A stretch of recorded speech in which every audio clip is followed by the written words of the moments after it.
My full name is Peter T. Limón. The T is for Traslaviña, my mother's maiden name. I was born in Los Angeles, California in 1924, January 31st. My father's name was Florencio Limón, and he was from Mazatlan. He was born in Mazatlan. My mother's name was Francisca Traslaviña. I believe she was born in Cananea. The children born in Mexico were Jose Limón. By the way, there is a stamp. We're very proud of that, of Jose Limón. He was born in Mexico. Dora Limón, my sister, oldest sister, she was born in Mexico. And Jesus Limón was also born in Mexico. Well, my parents came to Los Angeles in 1918. My sister Lupe was born here. My brother Robert was born here, and I was born here. My mother died in 1926, childbirth. We didn't have the medical capability or abilities that we have now. I was 2 years of age when she died. Being a normal father, I had the concern of the family, but my older brother was well connected. Jose was well connected with teachers, and he could places with teachers. I believe they paid him some money, nominal, I'm sure. And we were placed primarily with Mrs. Broughton. After that, I went to Mrs. Harold's house, my brother and I, Robert.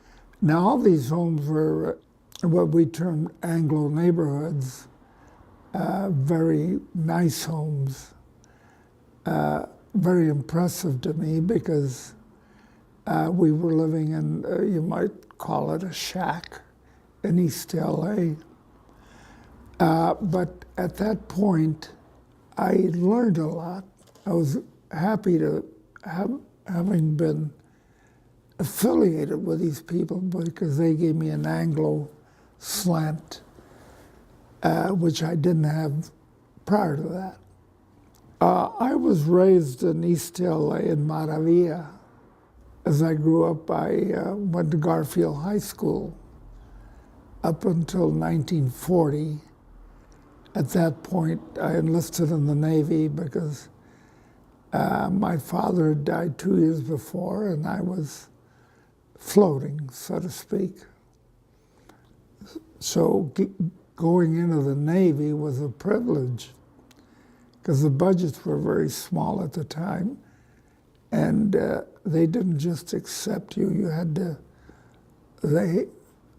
had to show that you were willing to become a good sailor.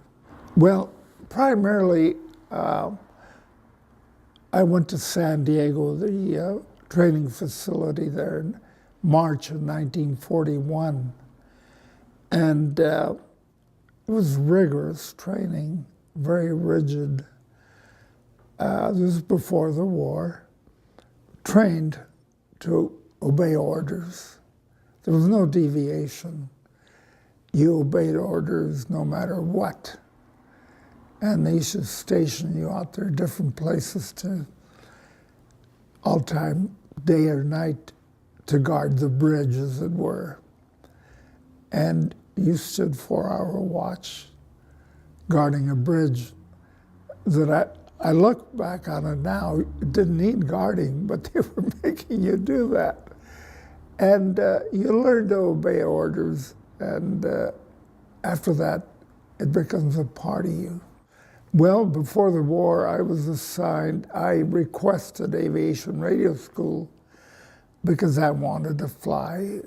To me, to fly with the Navy was the ultimate.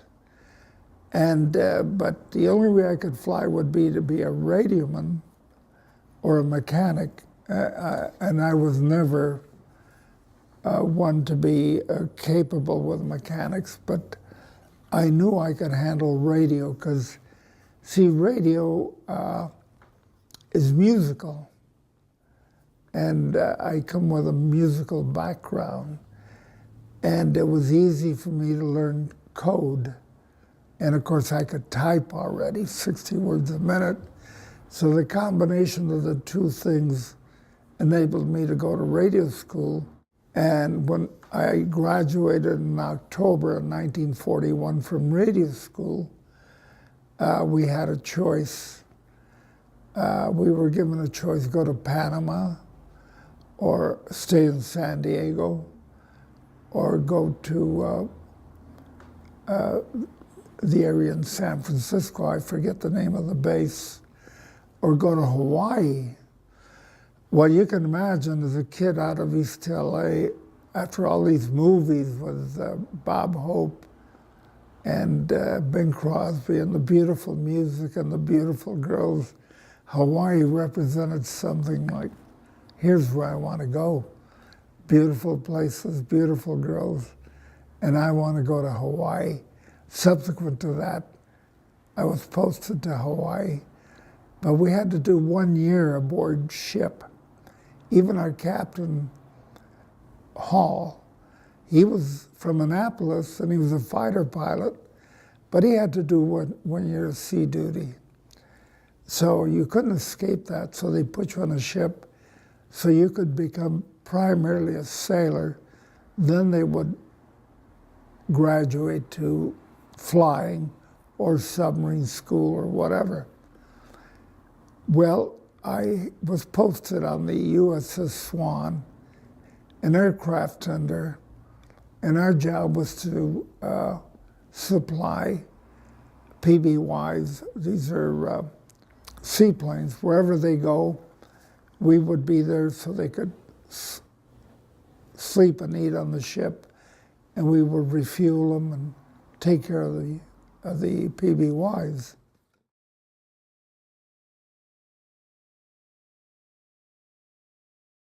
I'm 88 years old. I'll be 89 on January 31st, and I'm a survivor of Pearl Harbor. And that in itself is unusual, but I can lay claim to Guadalcanal, Bougainville, and New Guinea. We survived that as well as flyers.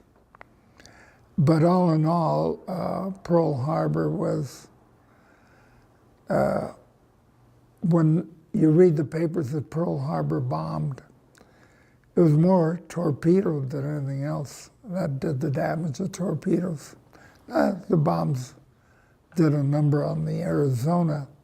Aboard the Swan, I had become a radioman. I was very proud of that because being a kid out of East LA under poor circumstances, I was now a radioman.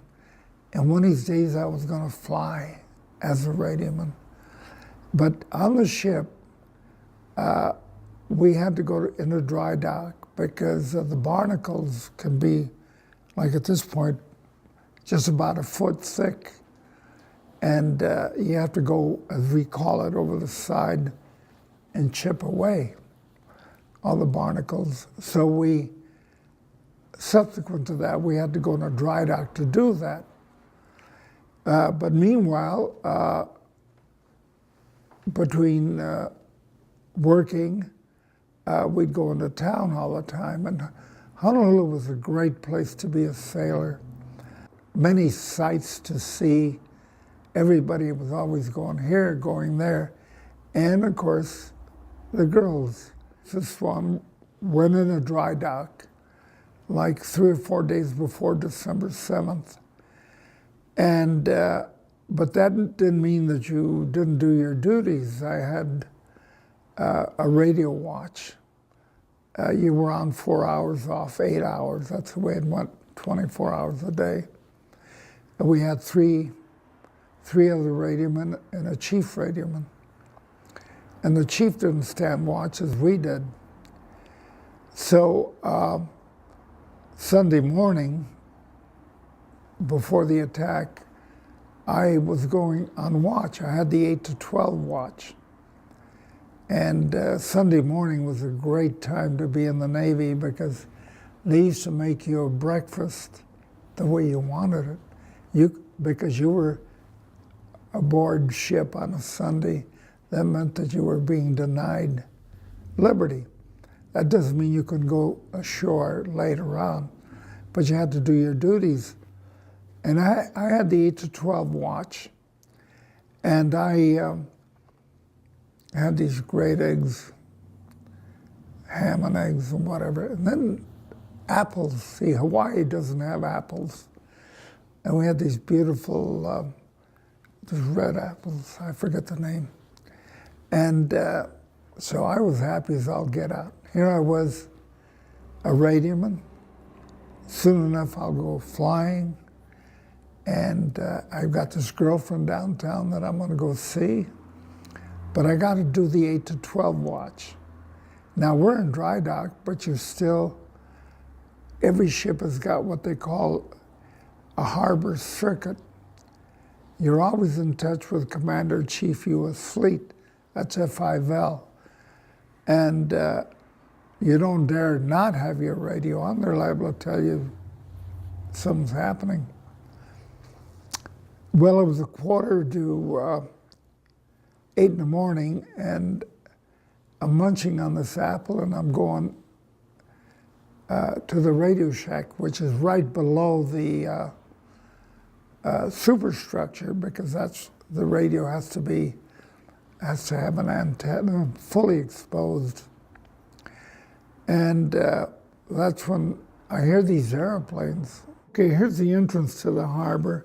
This is Ford Island, which my squadron was VP 24, and another squadron, I forget.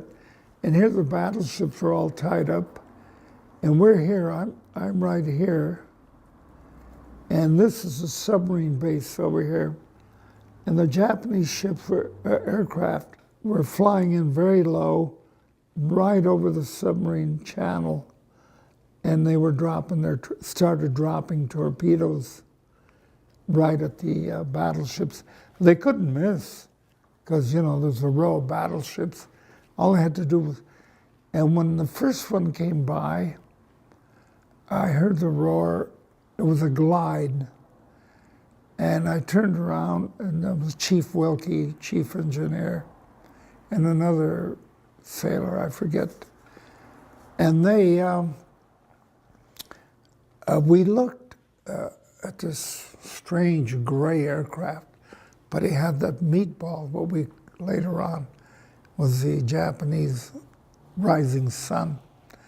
But at the time, we didn't know it. But the rear seat man, the Japanese flyer, turned around with his machine gun, and I saw this guy. It's like from here to the middle of the street, because the harbor's very small.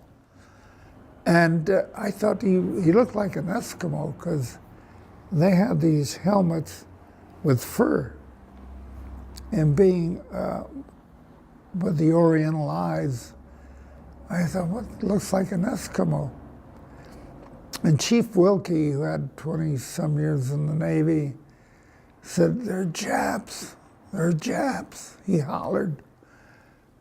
And I looked at him, and I looked at the other guy. "What do you mean, Japs?" He said, "I've seen them in Shanghai," because he was there during when the Japanese were always bombing the Chinese. Well, at that point, when this Japanese flyer turned around with a machine gun, I fell flat on the deck. I'd seen too many movies. I didn't hesitate. Boom, I flopped. As it is, he didn't fire his weapon. And we found out why later on, because they didn't want to alert us that they were attacking. They just wanted to drop their torpedoes and pull out. And at that point, well, I got up and started to go up to the Radio Shack, because in 10 minutes I have to take over the Radio Shack. But oddly enough, the one guy with the presence of mind was a second-class cook by the name of Cox. I'll never forget him. Started hollering, "Get the guns going, don't let these bastards do this to us." Well, I woke us up, and I ran up to my gun position, which was right across the radio shack. And the gunner is there, but we don't have the keys to the ammunition locker. And I said, well, while he finds the keys, that's his job, not mine.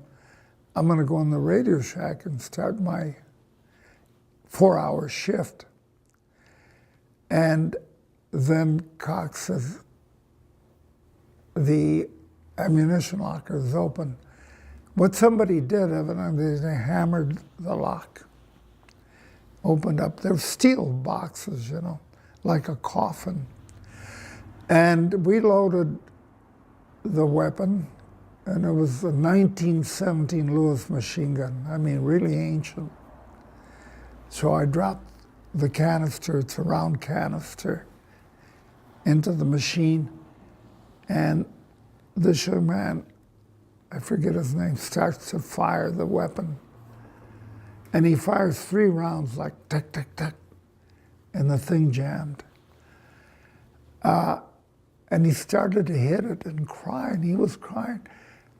This blankety blank gun won't work, it won't work, it won't work. And before the war, during maneuvers, we used to practice, he did, doing what you have to do you have to presume a gun is jammed, and he would take it apart, do this in a matter of seconds. But due to the shock of the attack, he starts hitting the gun and sadly crying. He said, "This blankety blank gun doesn't work, it doesn't work."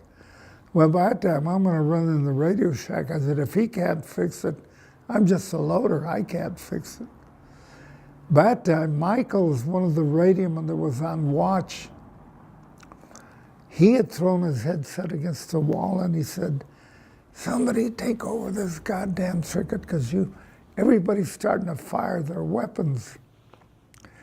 And our guns started firing, the big guns.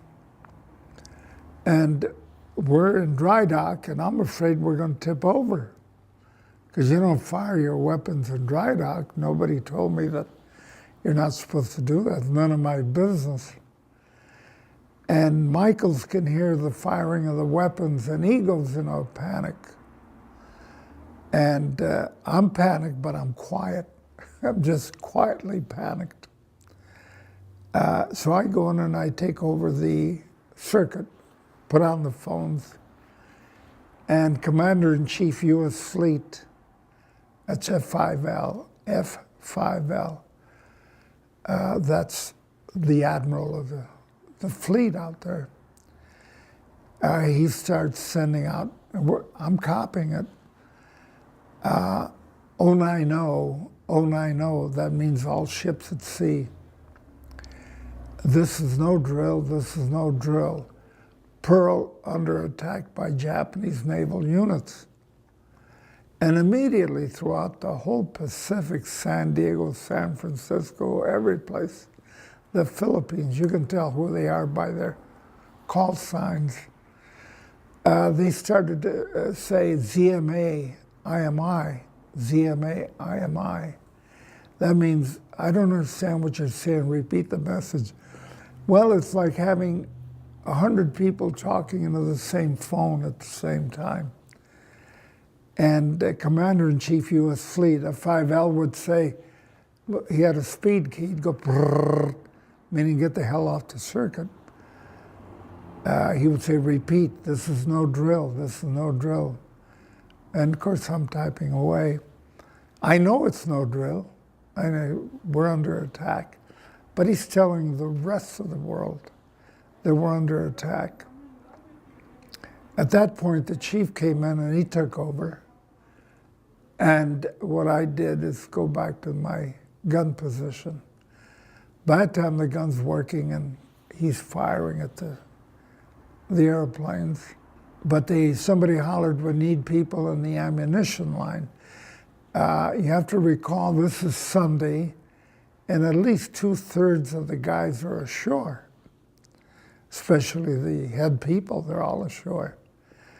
The heads of the divisions are all ashore, the captains ashore. No need to be aboard a ship on Sunday.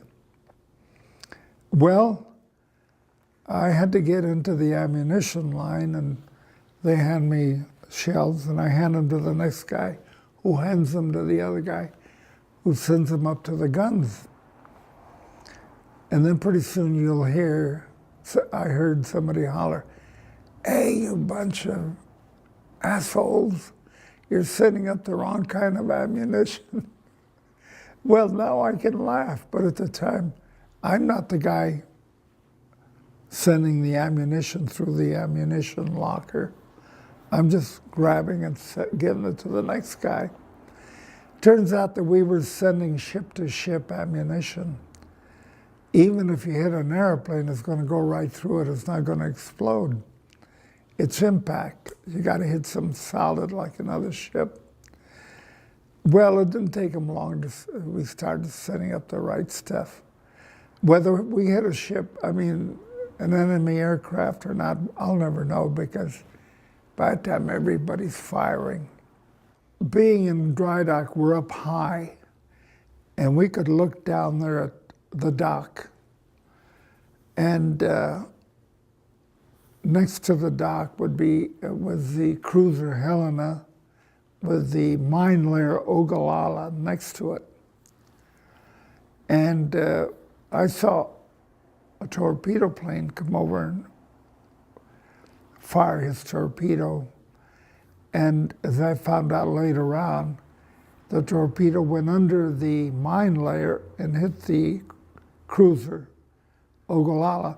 They actually were after the fighting ships, cruisers and battleships and all that. The attacking auxiliary vessels was not the aim of the attack. So I saw the explosion, but it's not like a movie. All I saw was both ships sort of rise out of the water, but you could hear the concussion. Then the Ogallala, being outboard, started to roll over, and somebody had the presence of mind. They had these little tractors on the dock. They put a rope on the Ogallala and pulled her away from because she started to turn over. And they pulled it away from the cruiser. So then she turned over completely. Well, I'm watching that and I'm thinking, again, somebody had the presence of mind to pull that mine layer away from the cruiser, because if she turns over next to the cruiser is going to be there for months. As it is, they could fix it. Soon enough, she was back fighting. That was one thing that was very impressive, but then I would see the Japanese planes coming right by our fantail, bearing in mind we're up high, and the planes are coming just about at the level of our ship, and they're dropping torpedoes. And sadly enough, every time they hit one of the battleships, it reminded me of a horse, when they rein in the horse and the horse goes like this. These big battleships would be hit, and they would actually rise out of the water. I had no idea that a torpedo was so devastating. Well, they torpedoed just about everybody. They couldn't miss them because, they're two, and the California's by itself.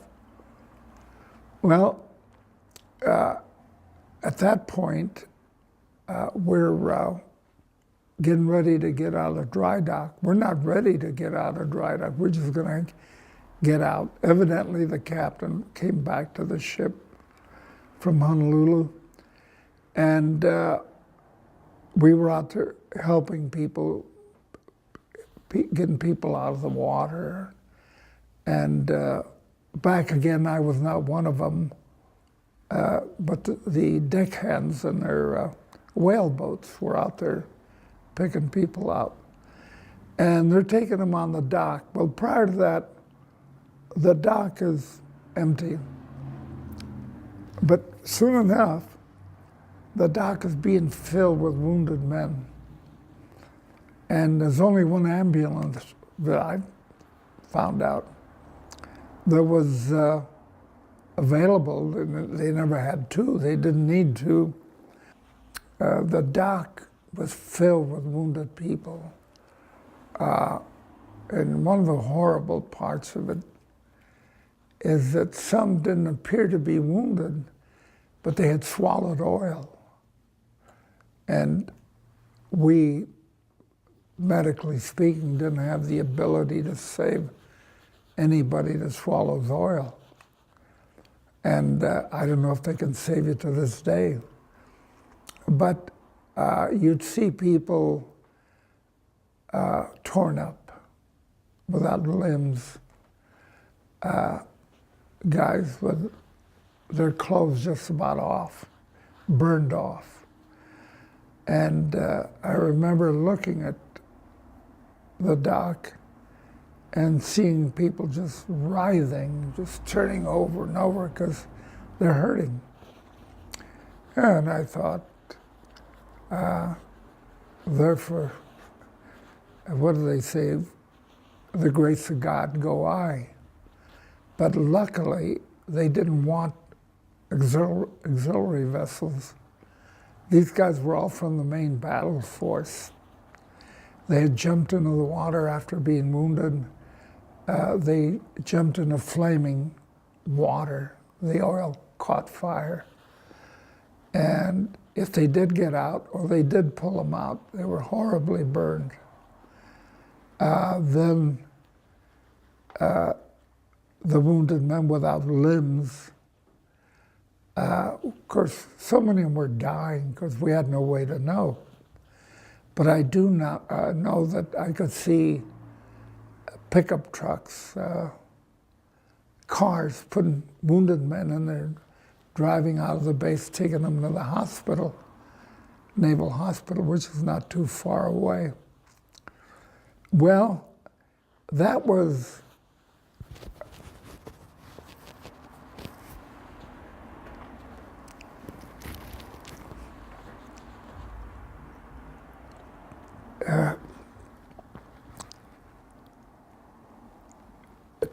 to see those young men horribly burned, mutilated, something that I didn't want to see again. And because it was murder, it wasn't a battle. You know, later on, when you have a battle, you give and take. This was murder, pure and simple. And so we went around, and there's a scene there, one of the documentaries that shows our ship. It's got a 7 on the bow, number 7. And there were the crew is showering the burning battleships. And of course, I'm in and out of the radio shack doing what I can do. But I thought, I want to get away from these battleships because the Arizona just blew up. And I thought, we're next to one of the, I think it was the West Virginia. It's in one of the newsreels. There's 3 little ships. We're one of the big ones. Let's get away from these things. They're going to blow up. But of course, I'm not in command. I'm only one of the... And then we went over and tied up next to the California to see what we could do for them. And all the ships were in the mud. They were all sunk. And if you wanted to help, you couldn't, because when you open a hatch, And you look down, it's pitch black, totally black, because it's like looking in a metal can, and it's so dark that you don't dare go down there. You see people coming out because they can see daylight, but you don't see anybody going down there to help because you can't. So we did what we could do. All day long, we're spraying water. Our boats are picking people out of the water. And there was some humor involved there to this day. At the beginning of the attack, when Chief Wilkie said, "They're Japs, I've seen them in Shanghai." This little sailor, I'll never forget him, but I can't remember his name. He said, "Japs, I didn't know they were mad at us." Well, it's a bit of humor. You had to laugh at that. Macabre humor, as they say. There was 2 raids. The one that did the most damage was the first raid, the torpedo planes and the dive bombers. Later on, they had aircraft flying over and dropping bombs. And of course, then you had these fighter planes that come up and strafe you. Luckily, they only strafed us once. They wounded a couple of our guys. Luckily, they didn't pay any attention to us. And I've always said that that day it paid not to be important. Because if you were one of the major ships, you got all the attention and all the wrath of the Japanese aircraft. So by that time of nighttime, no one's eaten because you're manning your battle station. The captain had come aboard, and you feel better when the captain's aboard because now you have direction. And they handed every one of us a rifle and a bayonet and 2 bandoliers of ammunition. And the word went out that we're going to defend the harbor because I had copied transport ships off of Barber's Point. That means that they were going to come over and land. And there's no doubt, if they can do this, they can land. And next morning, the captain lined us up, and he said, "We're going to defend the harbor. And you understand the Navy doesn't surrender." Well, my heart hit the deck. Oh, geez. I came over to chase girls, and all of a sudden, we're going to have to defend the harbor against the Japs. And you got this rifle, and now you're going to be an infantryman. Luckily, it never happened. But that afternoon into the evening, the harbor is completely clouded because of the smoking ships. And that evening it rained. And we were tied up next to the Fort Island, next to the California. Somebody started a fire. And now we had danger, people firing across the harbor, because everybody's jittery. And everybody thinks that the Japs are there. Somebody started to open up, and we all opened up into the sky, just fire, fire. And then we see some airplanes coming into land. You can tell by their landing lights coming into land on Fort Island. Well, immediately everybody opens up on those airplanes. Turns out that they were 4 carrier planes coming in from the carriers, and we shot them down. Our people, our aircraft. And next morning, oh man, everybody said, "Hey, they were our people, man. We shot them down." So we ended up where, after the attack, by Monday, and for 1 week we're waiting for the Japanese to land. And that worries the hell out of everybody, not to mention me, because I went in the Navy not to be in the Army. Well, all of a sudden you're in the Army as well as the Navy. So luckily, as we know now, the Japanese had left because they were afraid that our carriers would find them. And by that time, there was a guilt feeling that I had that we let this happen. I really felt a form of guilt. And yet, you know, I'm just a radioman. I have nothing to do with policy or defense, whatever. But in my narrative, I mentioned that I had guilt. How did this happen? Why did we let it happen?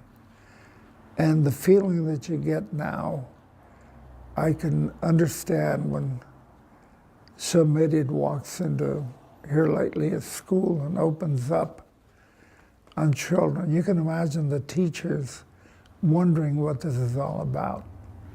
And that's the feeling that I had when I heard the news here with these children being killed. I thought the teachers must have had the feeling that we had. Why? How's this happening? Why were we not capable of defending ourselves? So it ends up where we left the harbor.